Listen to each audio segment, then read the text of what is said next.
Good day guys, thank you for watching Ken's Shore Jig channel today. Finally I kind of settled down in Tokyo and finally being able to go for my first fishing since I arrived a few months ago.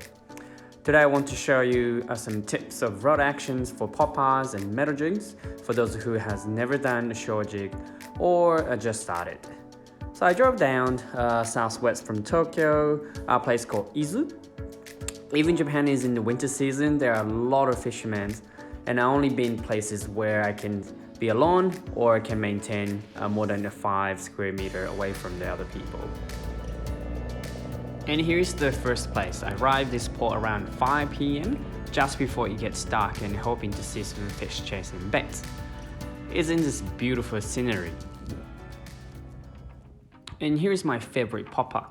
By the way, all my fishing gears came from Sydney, so I'm sure you can get these in Australia, Japan, and elsewhere for sure. You can always purchase from online shopping as well. So after casting, retrieve all the slacks and make sure to maintain some tensions on the line. Then do a long jerk and short jerk. I normally make with the long and short jerk.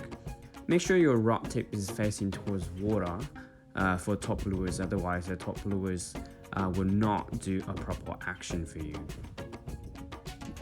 As I'm standing on the elevated place, as the lure gets close, it doesn't do a good action. As the lure comes closer, make sure to even put your rod tip closer to the water to keep the proper action. Move on to my favorite metal jig. By the way, I use both arms depending on my fishing tackle. When I use the heavy metal jig or big hard body lures, I usually use my right arm and retrieve with the left hand.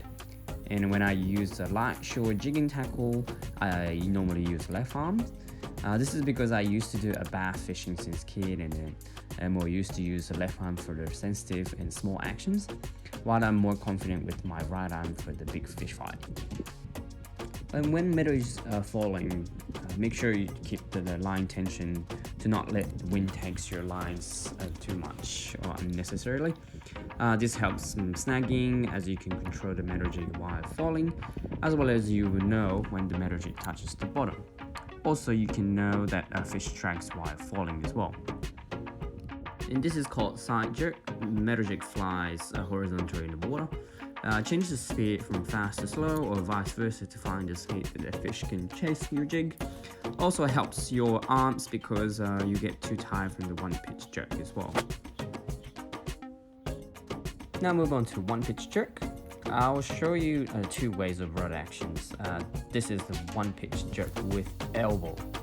You can't really see from this angle, so I'll show you from what it looks like from the side. As you can see, I'm using my elbow pushing downwards to do that rod action.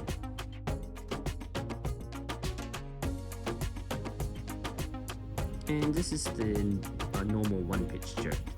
And as you can see, it's quite look different from the side as well. When I want to make subtle actions for the metal jig, and normal pitch jerk for when I want a dynamic action. Also, by switching the two, you can use different parts of muscles, and so that you can avoid getting tired quickly or having a fatigue at the end of your fishing day. So the first day I tried until getting the dark, but I couldn't get any fish, so move on to the next day.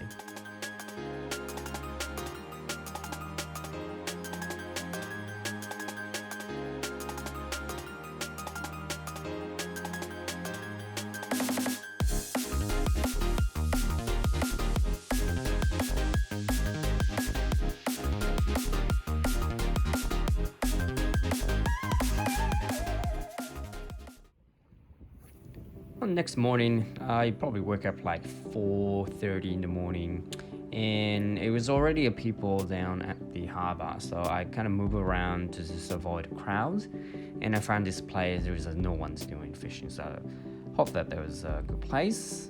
And as you can see, it started from the metal jig, and I also used the minnow, a top water as well, and trying to find if there's any sign of fish in this area. And you probably can see that I'm also using a different type of rod actions from one pitch, side jerk, and also with my elbow pitch jerk as well. And as you can see from my right arm, I can use a lot more stronger and dynamic rod actions with my right arm. And so you can see from my left arm rods, I'm using very subtle actions, and the right, and for my dynamic actions.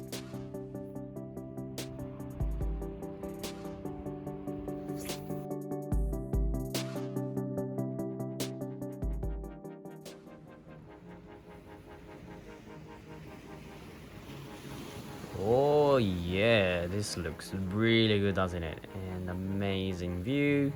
And that looks like there's a lot of fish here.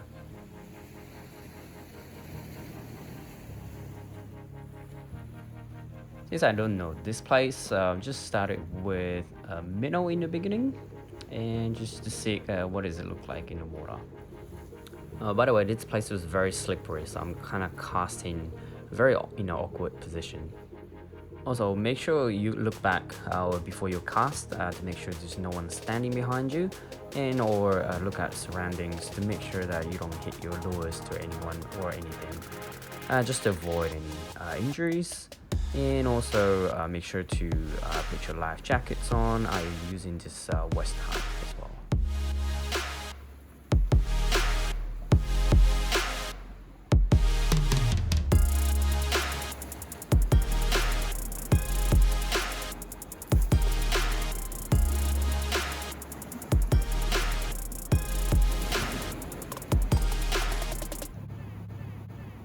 Oh, finally? Nah, just a snag, unfortunately. And that was the end of the day. Thanks for watching, guys. Bye.